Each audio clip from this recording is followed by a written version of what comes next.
All right, so here we are in the Celtx website. We've got our script. It just drops you in here to the title page. I'd say don't stress about the title when you're just starting out. You may want to start writing your actual script on the next page first and then make your title afterwards. But whatever feels right to you, you can always change it. And then here you can put by and then just your name. Right. So on the next page, we're seeing this gray bar. This is formatted as a scene heading. And up here on this drop down, if you click it, you're seeing all these different options. There's scene heading, action, character, dialogue, parenthetical, transition, shot text. For this assignment, we're going to focus on four main ones, which is scene heading, action, character, and dialogue. Scene headings, you could think of that as where and when, the where and when of the shot, of the scene, basically. So, and there's specific formatting with the way, just the conventions of the way screenwriters do it. So if it's an outside shot, you'd put ext for exterior, and then just where it is. And you really just want to focus on whatever's important. If Oakland is important at a specific school, then okay. If the city doesn't matter, I don't know. It's all up to you. I'm saying this is happening in Oakland at New Brewer Middle School. And as far as the when, it's happening in the day. So that's an important one. Majority of time, you'll see day or night at the end as far as the time.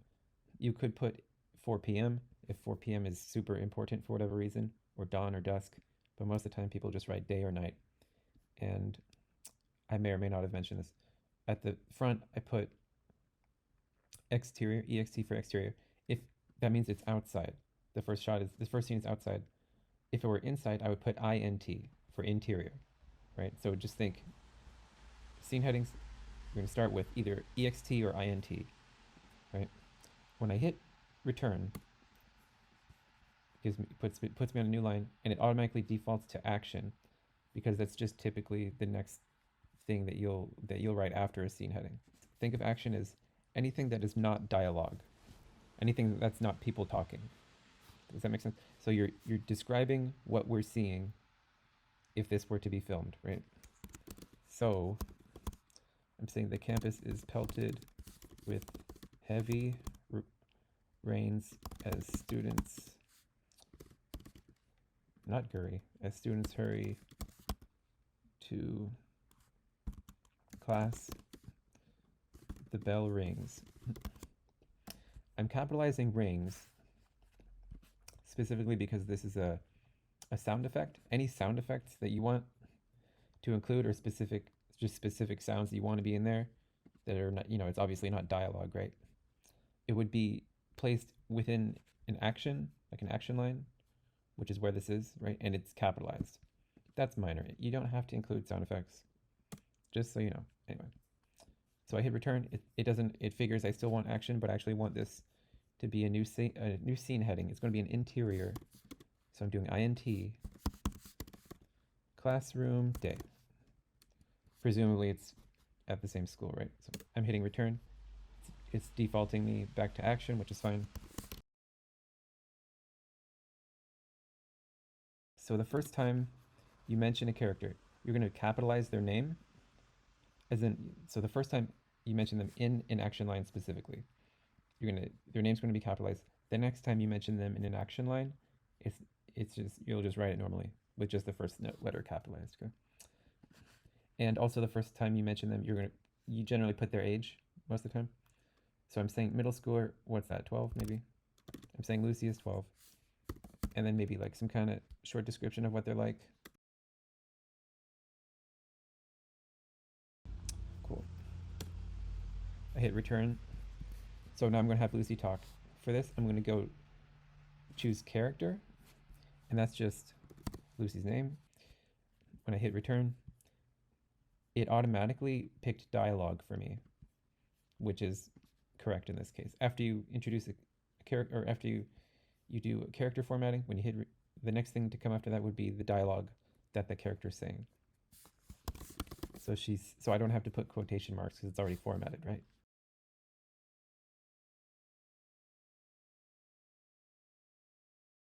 And now I'm going to, it figures I want another character introduced.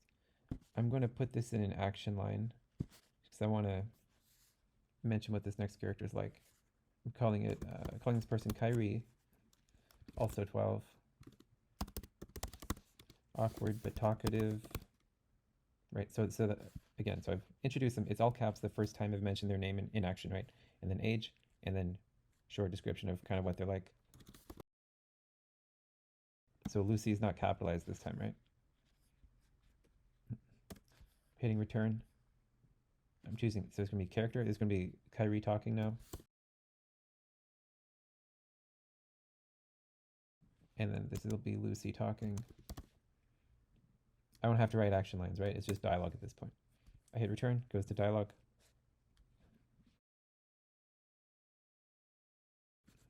I hit return. Now I'm going to make a new scene. In this scene, Kyrie, he's going to try out that joke because, I don't know, humor is not his thing, but he wants to be funny, or he wants to try to be funny. So it's going to be at a comedy club. So INT, and then when I do that, it suggests I've got some other INT, scenes, right? So it's suggesting those for me, but I'm good. It's going to be a new one. Comedy club, later that evening. I could just put night, like interior comedy club night. Night would be fine.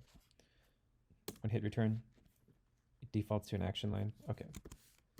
I'm just kind of setting the scene in the comedy club, right?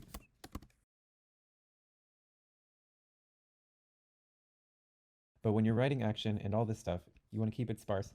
You don't want to write like flowery language or trying to impress everybody with how good of your writing, your vocabulary is or anything like that. You want to keep it very sparse and basic. That's the side you want to lean toward, just to make it respect everyone's time who's working on the film. Okay. We're just trying to paint the picture visually, right? So here's Kyrie. He's going to try doing his thing.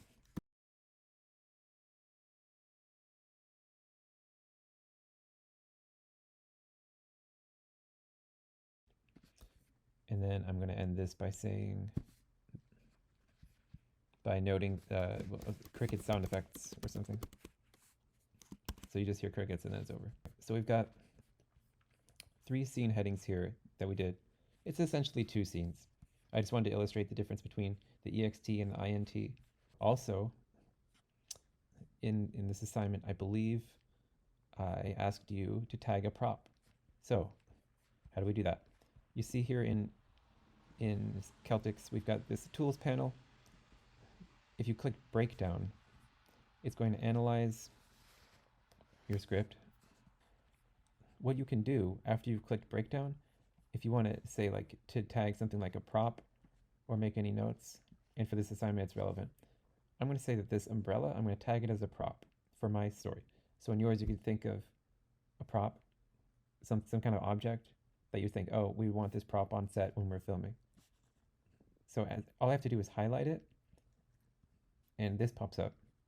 It's asking me, what is this, an animal? Is it a camera? Is it a character? Is it electrics? Is it hair? No. I'm going to scroll down to props. So I put this word, umbrella, in the props category. I'm going to click tag. So there we go. We're seeing in this section, it's got props listed 1 and then umbrella. If I wanted to, I could give a more specific description of the umbrella. So you could think of how in a bigger production this could be helpful for a whole crew who's like trying to find all the props, find what's happening and when, all that stuff. You can go up to share in the upper right, and then you can do copy read only link. So I'm clicking on that. I clicked on it and now it says copied. So I think this should work if you just paste the URL to your Celtx project into the Google Classroom assignment. Yeah, if it'll let you. I hope yeah, it should let you, I think. And then I should be able to access it from there. And then I'll be able to look at your actual Celtx project and see that you've tagged stuff and that you've done the right formatting and stuff like that. All right.